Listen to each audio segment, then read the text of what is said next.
کو ہے نہ کسی وکیل کو یہ کہنے کا حق ہے کہ وہ کسی کو شٹ اپ کرے. جب آپ کسی کو شٹ اپ کہیں گے تو اس کا جواب یو شٹ اپ ہوگا, اور ہمیشہ ایسا ہی ہوتا ہے. اور جب آپ جٹوں کو خاص طور پہ کہیں گے تو جٹوں کا تو خون ویسے ہی گرم ہوتا ہے. نوبت کیا آئی, کیا وجہ بنی ہے اس کی؟ دیکھیے اس کی سب سے بڑی وجہ آپ کے سامنے ہے کہ میں تو اپنے کلائنٹ کے جو رائٹس ہیں وہ ڈیفینڈ کر رہا ہوں. میں ان سے یہ کہہ رہا تھا کہ آپ جو جس ڈاکیومنٹ کے اوپر میرے کلائنٹ کے سگنیچرز چاہتے ہیں وہ ڈاکیومنٹ آپ مجھے دکھائیے تاکہ میں دیکھ سکوں کہ کہاں آپ سگنیچر لینا چاہتے ہیں.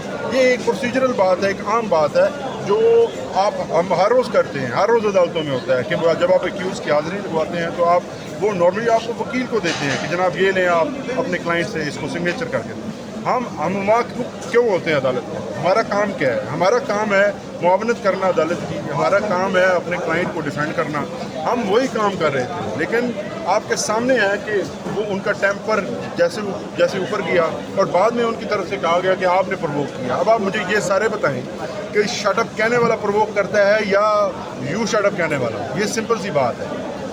پرووک پہلے کیا گیا, باتیں پہلے کی گئی ایسی, اور کنڈکٹ آپ کے سامنے ہے. کنڈکٹ یہ ہے کہ وہ جو جینون اپلیکیشنز آتی ہیں, جو ان کا باعث ہے وہ چھلک رہا ہے, وہ ہر روز پروسیڈنگ میں نظر آتا ہے. آپ کے سامنے ہے کہ اس وقت چھٹیاں ہو چکی ہیں لیکن ساری دنیا کے ٹرائل بند ہو گئے ہیں, صرف عمران خان کا ٹرائل آج بھی جاری ہے. اس کے بعد کیا ریئیکشن آیا آپ نے جب ان کو ایسا بولا؟ میں نہیں دہرانا چاہوں گا. دیکھیے جب آپ کسی کو شٹ اپ کہتے ہیں تو ہر کوئی عزت دار ہوتا ہے. یہاں پہ شٹ اپ سننے کے لیے نہیں آتے, یہاں پہ پریکٹس کرنے آتے ہیں, قانون کے مطابق اسسٹ کرتے ہیں. جب آپ قانون کے مطابق بات کریں گے قانون کے مطابق جواب ملے گا. جب آپ بدتمیزی کریں گے تو پھر جواب ویسا ہی آئے گا. سر سننے میں آپ نے کو دوبارہ کہا کہ آپ معذرت کریں دوبارہ کورٹ سے, تو آپ نے کیا رجوع کیا دوبارہ؟ دیکھیے میری بات سنیں, ہم اس عدالتوں کا حصہ ہیں, یہیں پہ ہم نے رہنا ہے, یہیں پہ پریکٹس کرنی ہے. وہ ہیٹ آف دی مومنٹ میں جو بھی ہوا تھا وہ جج صاحب نے اس کے اوپر جج صاحب نے جب کہا کہ میں اس کو اپنے الفاظ کو واپس لیتا ہوں, تو جب وہ واپس لیتے ہیں تو پھر میرا بھی مورلی بنتا ہے کہ میں واپس لے لوں. آخری سوال, کافی دیر سے خان صاحب دلاور صاحب کی کورٹ کے اندر موجود ہیں, ہم سبھی انتظار کر رہے ہیں. کیا وجہ ہے اتنی تاخیر کس بات کی ہو رہی ہے؟ آج کافی زیادہ ٹائم لگ گیا. دیکھیے یہ آپ نے بہت امپورٹنٹ کوشچن پوچھا ہے کہ خان صاحب اتنی دیر سے کیوں موجود ہیں. خان صاحب آج اس لیے آئے تھے کہ وہ معزز عدالت سے صرف ٹائم مانگیں کہ ہمیں وقت دیا جائے کہ 36 کوشچنز کا جو آپ نے کوشچن تیار کیا ہے. عاشورہ کی وجہ سے میرے لائرز سارے بزی تھے, مجھے تھوڑا سا وقت دیں, میرا اکاؤنٹنٹ بزی تھا, مجھے صرف وقت دیں. میں اس سے بھاگ نہیں رہا, میں شائع نہیں کر رہا, صرف آج کی ڈیٹ مانگ رہے ہیں کہ آج ہمیں وقت دیا جائے.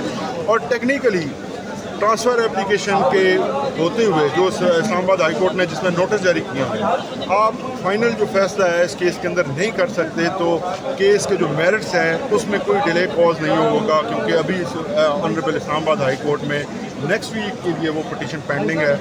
تو جب ایسی ارجنسی نہیں تھی تو ہماری سمجھ سے باہر ہے. ہم تو اس کو یہی کہیں گے کہ یہ گن پوائنٹ کے اوپر, میں پھر سے ریپیٹ کروں گا کہ گن پوائنٹ کے اوپر آج سیکشن 342 کی جو اسٹیٹمنٹ ہے وہ ریکارڈ کی جا رہی ہے.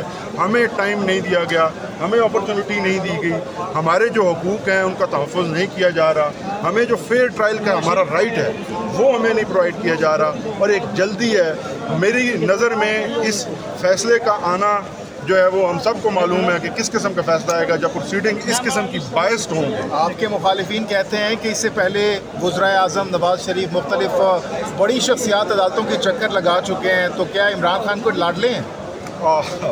دیکھیے کسی نے اتنے زیادہ کیسز فیس نہیں کیے ہوں گے. دوسرے نمبر پہ ان کے اوپر کرپشن کے سویئر چارجز تھے, جو انڈیپینڈنٹ انویسٹیگیشنز اور پاناما پیپرز جو عمران خان نے نہیں جاری کروائے وہ کیسز تھے. یہاں پہ کیس کیا ہیں کہ دفعہ 144 کی آپ نے خلاف ورزی کر دی ہے تو دہشت گردی بھی کمٹ ہوگی. اور مذہق کا خیز اتنے ہیں کہ ایک ہی جرم اگر توشہ خانہ کا ہے تو اس کے اوپر 3 قسم کی مختلف فوجداری کاروائیاں ہوتی ہیں جو آئین کے آرٹیکل 12 کے سراسر خلاف ہے, جہاں پہ آپ کو ایک سے زیادہ سزائیں نہیں دی جا سکتی ایک جرم کے اوپر. تو یہ ساری چیزیں آپ کو دیکھنی ہوں گی. اس طرف آپ یہ دیکھیں کہ کیسز جو ہیں وہ ایسے ہیں کہ کسی نے بھی پتھر مارا ہے, وکیل کوئٹہ میں مرڈر ہوتا ہے, پرچہ عمران خان پہ. اب یہ آپ دیکھیں کہ اس قسم کے کیسز